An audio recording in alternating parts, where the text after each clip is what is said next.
Obviously excited about getting started here. This is one of the things that, for coaches, it's all about getting back out on the field. I'm really anxious to watch this play Thursday night.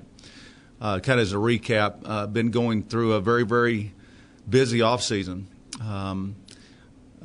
Obviously beginning with the turf and all the things that happened with that, going through that announcement of the facility and all the fundraising that was a part of that, putting together the promotion, obviously, for this opening game of the season, which it's nice to have that opportunity to be able to do that at home. It's my first opportunity since we've been here in 5 years to have a home opener. And so excited about that. Also excited about our team. This team's, I think, been extremely focused. I think it's been very hungry because of what happened last year. And as I mentioned to another media member, the fact that we were 6-6 and frustrated, that probably gives a good sign to kind of where our program is at this point in time, because based off past history, most everybody would probably take 6-6. And the fact that we're frustrated about that, I think, is a good sign. Very excited about how our young people have done on and off the field during the course of this time period. I think this is the most mature team that we've had, and I think maturity brings not just physical maturation, but also just the confidence that's derived from being a little bit older and a little bit more experienced, and that group has shown that. We went into this summer with every one of our young people being academically eligible going into summer school, which obviously was something that I've never been around ever, and so I'm very proud of our kids along those lines. We fought through I think a very interesting preseason where we got about every weather event that could possibly happen other than snow. And I think our players handled that. One of our mantras is the fact that we just want to put a ball down. And when that goes back to this mindset that it doesn't make any difference who we're playing or what the weather conditions are, or if we're on, a great surface like we have now in our stadium, but also if it's on asphalt, it doesn't really make any difference. And I think this team has responded very well along those lines. We're relatively healthy at this point in time. There's two young men that will be missing the season as of right now that were hurt in preseason camp. Devontae McNeil with a lower body injury, which is unfortunate. He would really set himself up to, I think, really have a good season, and we'll miss some of the things that he brings to the table from a running back position and also from a special teams standpoint, because he had been a special team standout for us the last couple of years. And it's unfortunate, but that's part of the game, and Devontae will work hard to get back. And then Marcus Hubbard, who was a very, very promising freshman defensive back that had shown some signs early in camp, also will be out for the season with a lower body injury, and obviously we'll get a red shirt year on him this year, which was more than likely going to happen anyway. Other than that, I think our team is very healthy. We have some new faces that are going to be playing in their first ball game, and so that's always I'm always anxious to watch them play. I like the athleticism of our football team right now, and I think we're a little bit, not a little bit, we're a bigger, stronger, faster football team than we've been, and that's what you want to try to do every year. And we've got some experiences. I think obviously the big question is going to be at quarterback. I have some strong confidences right now that Pete Thomas, the transfer from North Carolina State, has handled the preseason extremely well. He is a very cerebral young man, and he has picked up the offense very quickly. There will obviously be some changes on both sides of the football just based off of the personnel that we're dealing with on both sides. And obviously we're playing a team in Wake Forest that is also in a transition, and their transition's coming from all the way up to the top with their new head coach, Dave Clawson. I've known Dave for quite some time. I have a tremendous amount of respect for who he is, first of all, as a person, and then what he has done at all the places that he's been. And his staff and himself, because of some of their prior moves, understand transitions and are probably going to be very adept at being able to make that adjustment. Not just obviously with the change in terms of them being in a new place, but also just in taking over a new team and trying to forge those relationships that are so significant to winning. They do have a young football team, and so there's a lot of questions about maybe what they might do on offense and defense because of that, and their schemes at Bowling Green were much different than what Wake Forest had run in the past, but also much different than what Wake Forest had recruited to. And so consequently, the first half is going to be very, very critical for us in terms of saying, okay, here's kind of what this team is doing, and then us making the adjustments to it. So in saying all those things, questions? Well, how do you prepare for him then? I mean, a lot of tape from Bowling Green, a lot of tape with a true freshman back in his high school days. I mean, what's that like? Well, yeah, obviously we've looked at Walford, the freshman quarterback, and he's a very talented young man coming out of high school. We went back and watched his high school video, as we have with most of the freshmen that are a part of their team this year that are listed in their two deep, just to try to get an idea about what they might try to do. That's a hard prediction because the thing, you can see guys athletically and you can see kind of what they can do, but you don't know what their mental capacities are. Obviously at Wake Forest, you're probably assuming that they're very, very bright young men because the academic qualifications to get in there are difficult. But we also recognize too they've had an opportunity, I'm assuming, to have those young people in summer school and have them probably there all summer because I think their budget's 3 times greater than ours from an athletic budget standpoint, and so they probably have the money to send their young people to both summer sessions, which we're really only able to afford one. And so I'm assuming that all those freshmen are going to have that opportunity to have a little bit better understanding of what is going on. But certainly it is very difficult to make assumptions, but that's part of our job is to try to figure out some of those things. And so we've worked on some things that were not necessarily a part of Bowling Green in the past. Looking at kind of where they're at and what they might do, maybe some other things. And that's always the difficulty in every first ball game is you're not exactly sure how people are going to align, and because we know that they are going to change. And so once again, that ability to be able to make sideline adjustments is very, very critical, and it's probably more critical in the first ball game than at any point in time because we have some new players in our program too that are going to be in their first experience at trying to make sideline adjustments. Okay. Well, they not only have a starting quarterback that's a freshman, their starting center's a freshman too. So that's what kind of problems you think can arise, especially being it's going to be a pretty rowdy venue here with, the exchange is going to be important. And you've got 2 freshmen that have never played a college down and going to be exchanging them coming into a pretty rowdy, like I said, road venue. Well, I think let me talk first about the second point is a rowdy venue. I'm really, really excited about what I'm hearing right now in terms of the turnout. It's important. I think that fan bases probably know that. This one's significant for a lot of different reasons. First of all, we're playing at home, and it's been difficult sometimes for us to really embrace our fan base early because we never seem to play at home early. And I'm hopeful that this can be that embrace between the team and the fan base. Obviously, we have an opportunity to play on national television and really to put our best foot forward as far as a program, as far as a university, and really as far as the Twin Cities are concerned. This is a great opportunity with the camo out, with Willie Robertson coming over and doing the coin toss, with A&E going to be here to be able to basically film a segment for Duck Dynasty. There's a lot of different things kind of going on. And so I am hopeful it is rowdy because I do think that it does impact young players.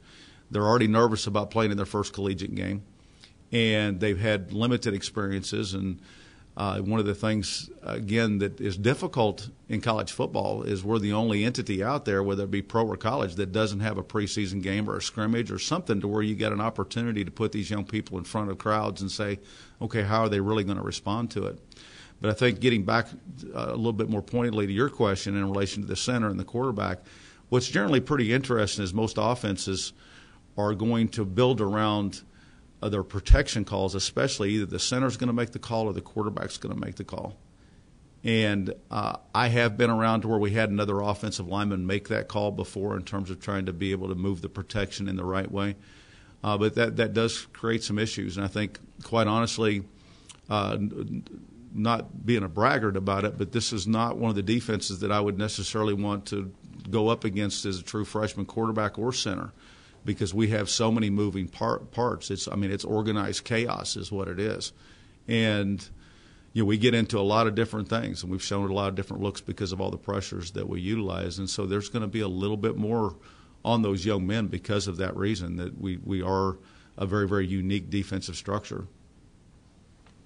This quarterback, his stats in high school are remarkable. What kind of quarterback is he in terms of a thrower, mobility?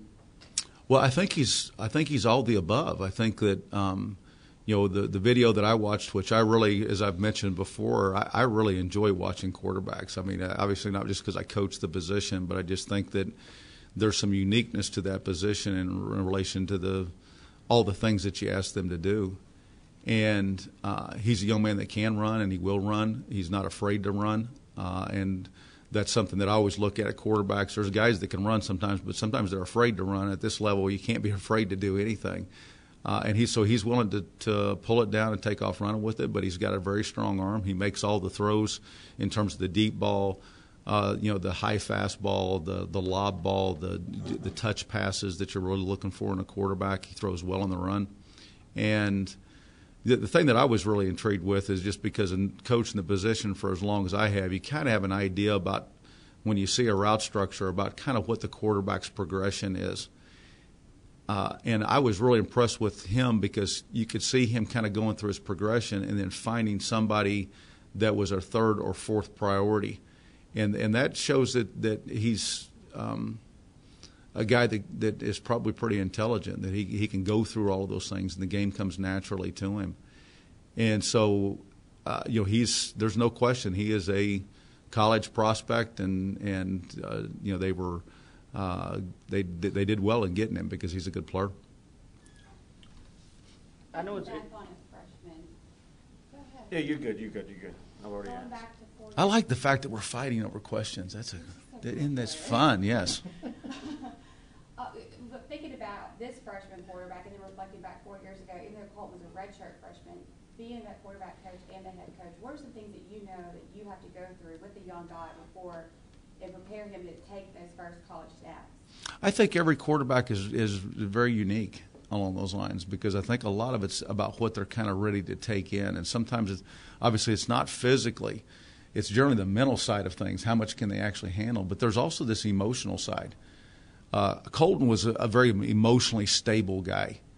Okay, I mean, even as a redshirt freshman, he was not going to get too down about something. Now, I've been in some other places to where I played. At UNLV, I had a true freshman walk-on quarterback starting. Another guy that was really a bright guy, and he was very emotionally stable. I was at another place where we had to play a true freshman quarterback because of injuries. Tremendous talent physically, emotionally a wreck, and so we had to do a good job of trying to protect him emotionally about he might be able to make this throw, but if he has a bad experience on this throw, then he's going to tank for the rest of the game. And so I think every one of them is very much different, and so you just really don't know. I mean, I think a lot. We opened it up on Colton his first year, and just said, hey, while we limited some of the packages that we were running, I wasn't worried about how he was going to handle things, and so we were allowed to kind of really open things up with him, and really, as the season progressed, very quickly actually, he became the focal point of our offense really for the next 4 years, and we changed our offensive structure an awful lot for things that he did well. He was the best player that we had on the field at the time, and we needed for every play to go through him until we had a chance to kind of grow up our offensive line, until we had a chance to maybe get some more talented receivers in and running backs in and all those other kinds of things that are kind of a part of the journey that we're on in trying to build a program here. You guys were able to pull the upset on the road against them last year, but like you've kind of mentioned before, there's been a lot of moving parts for both of you guys in the offseason. So does this feel not as much maybe like a rematch as it's almost a brand new opponent? Well, I think it is a brand new opponent. I think it's one of the great things about college football is, many times you don't have those 16, 17 veteran players like you do in the NFL that are coming back and you're just putting a few pieces in. In college, because the nature of, the maturity and guys from their 18 to 22, there's a lot of things that change during that time frame, physically and emotionally. And so you're dealing with a different thing, I think, every year along those lines. But I don't know. I think we were actually favored in the game last year going into the game. And so I don't know that it was necessarily an upset. But I would have liked for us to have played better last year. I said after the ball game we were happy with the win, but I wasn't happy with how we played last year. I didn't think we played very well on either side of the football. We played well early defensively in that game, but especially late in the game we didn't play well at all. And so I think our players, obviously we've watched that game with our players just so that they can familiarize themselves once again with some of the people that they did play against last year, some of those guys that are returning players. And so I think our players have, they have some desire to play better than what we played last year against them because, again, I don't think we played very well at all. It was probably one of our, if you look down through the whole season, it was probably one of the poor games in my mind that we played the whole season. There were a couple of other ones that kind of come to mind, but that was one of the ones where we didn't really play that well. Speaking of not playing well against them, I know Pete kind of struggled against them last year at NC State. Have y'all kind of talked about that game? And not so much. I think that he knows some of the personnel and he's familiar with some of that, but he's in a different system right now, and I think he's very happy about our system and what the quarterback's allowed to do and the throws that he's allowed to make, and quite honestly, I don't think we force things down our quarterback's throat.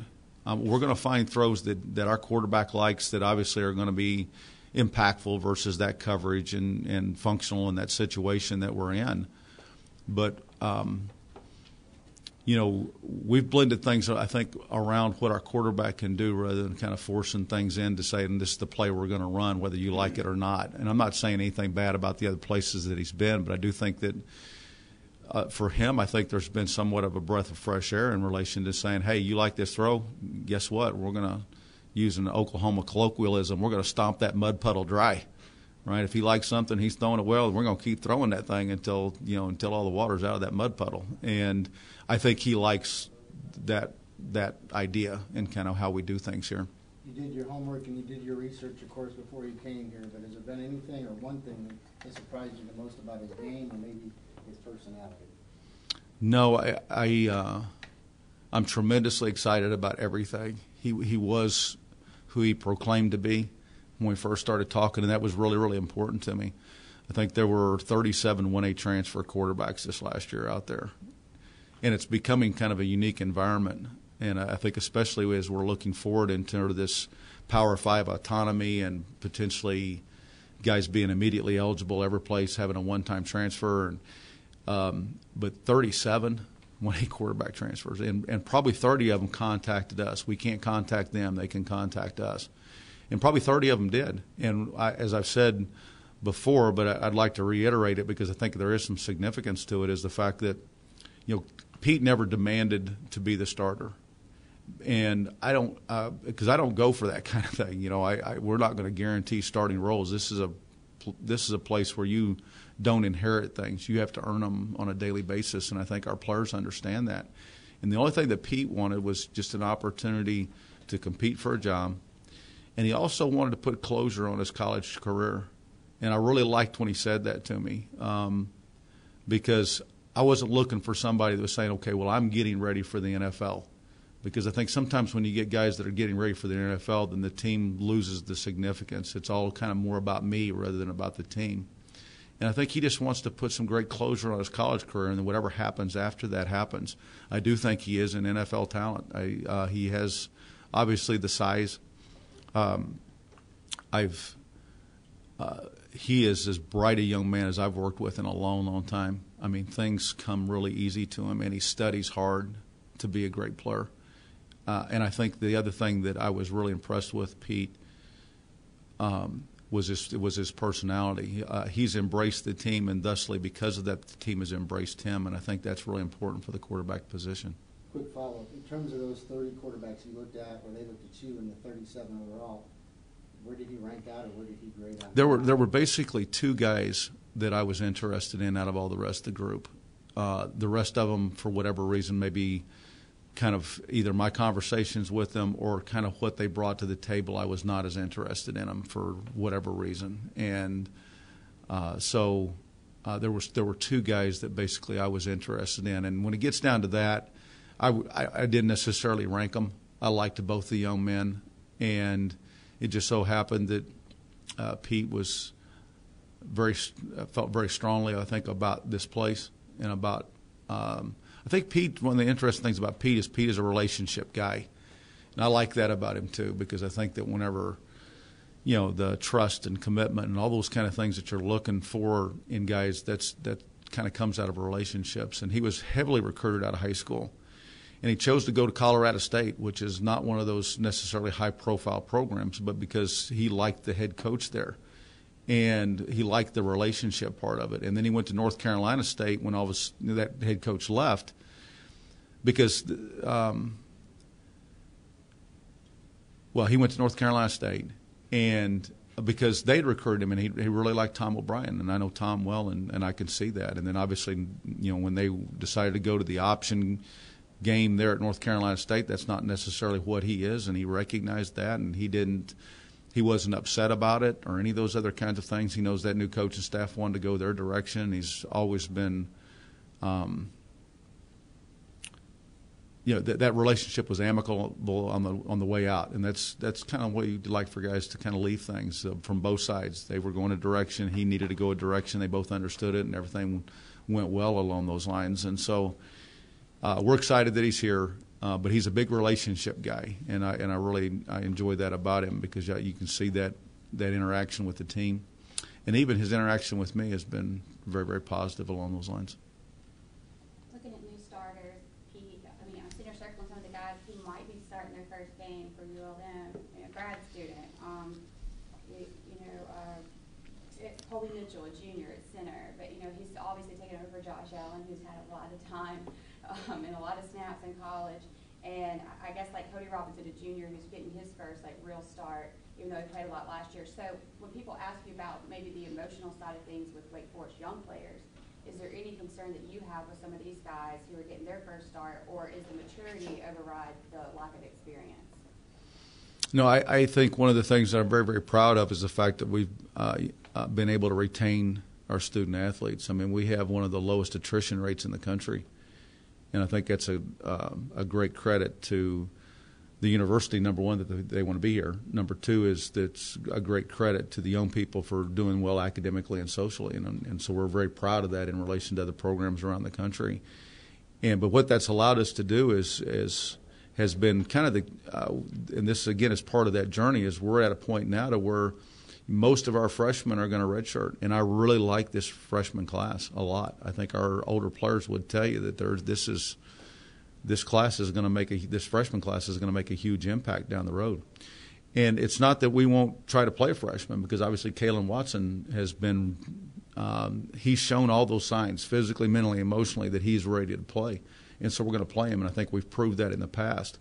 But we're at a point right now to where you want to be a junior, senior dominated team. If you look through the successes around the country, and certainly in our league is all about whoever's won our conference championship has generally been the most mature team out there, the oldest team, but they've also been the team that stayed the healthiest. And for the last 3 years, that's been Arkansas State. They have been mature and they've been healthy. And if that is the formula for success, then that's what we want to get to. And we're at that point now to where you mentioned Kobe Mitchell has played an awful lot of football around here. I'm not worried about Kobe Mitchell at all. Cody Robinson has started several games since he's been here, even though he's not a starter. But so is Michael Johnson, who is Cody's backup. And both those guys will get a lot of playing time. I think the anxieties come generally whenever in a special team standpoint, where you've got some younger players that are going to contribute and you're kind of worried about them maybe – taking the kick the wrong direction or something kind of crazy along those lines, and I'm certainly less anxious probably in this opener than I have been in other openers where we've had a lot of guys out there and I had no clue what they were going to do. We were difficult to prepare for, because not only do we do a lot of things on both sides of the football, but even back then I never knew what we were going to do either, even though I knew what the play was.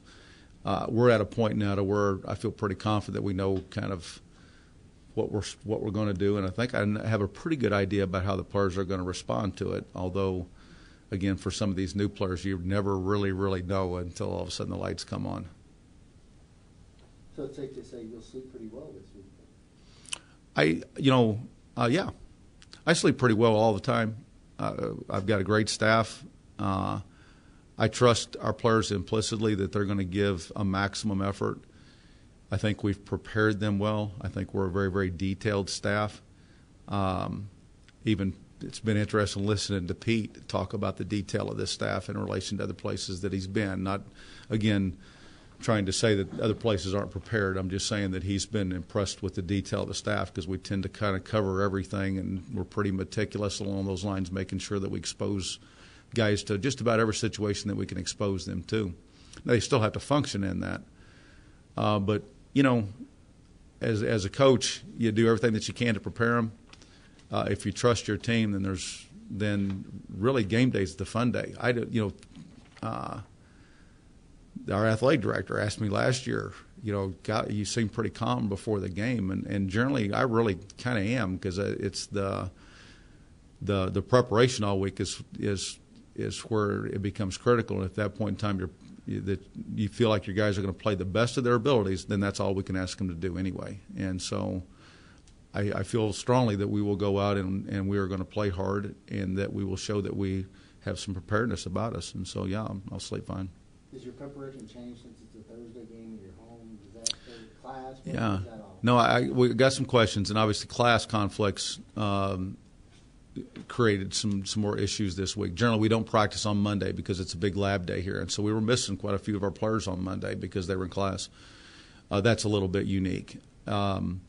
Obviously, we'll go to our early morning classes on Thursday, and then we'll start kind of getting ready for the game. Generally, you're not in class the day of of a ball game, and so there's some uniqueness along those lines. But again, we're dealing with a pretty mature group that's done this before.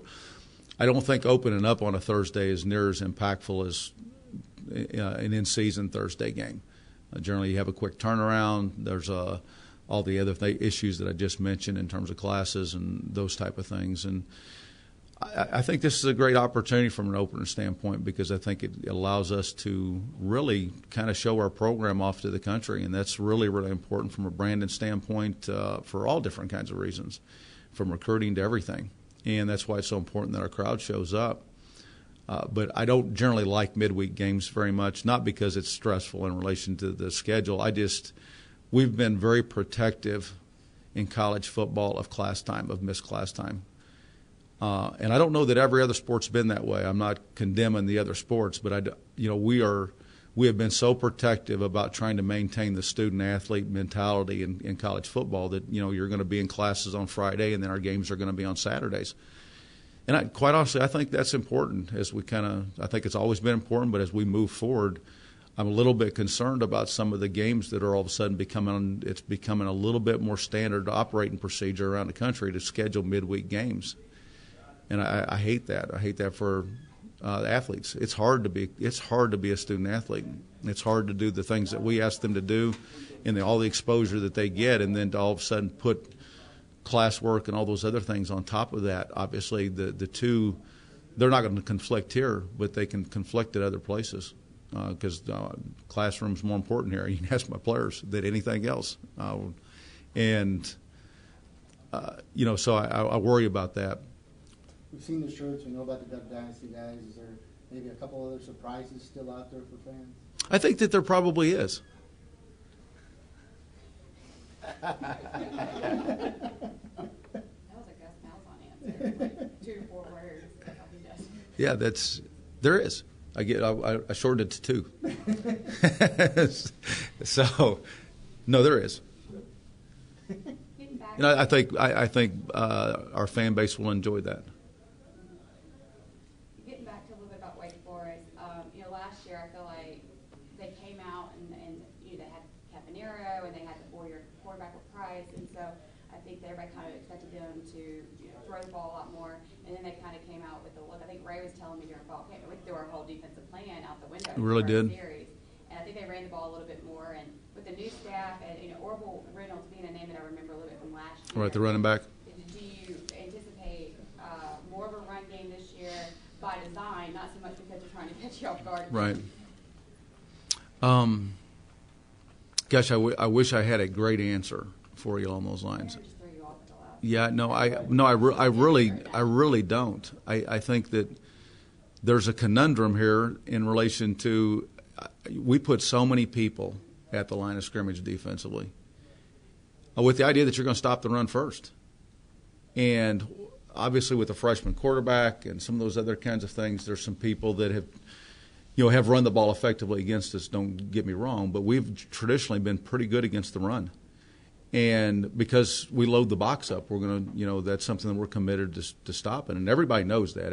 And so I think that obviously for them, there might be this desire to hang their hat on the run game, but it kind of goes a little bit against one of our strengths. And I'm not giving away game plan. That's just about everybody wants to stop the run first in college football. We're really committed to it, and we're committed to running pressures, and so sometimes it's difficult to run the football against us just because the nature of our defensive structure. We can put another hat in the box that somebody can't block. Because, again, unless you're going to run option football, okay, which is what Oklahoma came out with last year and kind of surprised us a little bit with some of the pistol option stuff. You're only playing with 10 guys on offense, right, because the quarterback's the 11th guy, and he's not doing anything unless it's option football. And then you're playing back with 11 guys again. So you've always got an extra hat on defense, or should. And so I don't know exactly what they're going to do with that. Again, with a freshman quarterback, you probably have some questions about how many exposures you want that young man to have, both in relation to how many times he's carrying the ball, but also just the impact of maybe an injury. Because the more that you expose the quarterback, the greater their opportunity is for injury. And so, again, I don't have an answer for that in relation to what I think they're going to do. We've tried to prepare for a passing game. We've tried to prepare for a run game. We've prepared for option football just in case they decide to come out and do quite a bit of option stuff. And that's one of the problems in every opener, but certainly in the ones when you're seeing a new head coach, new coordinator, all that. You just got to prepare for everything and make sure that your rules are sound enough to where your players can adjust and you have a mature enough team to adjust.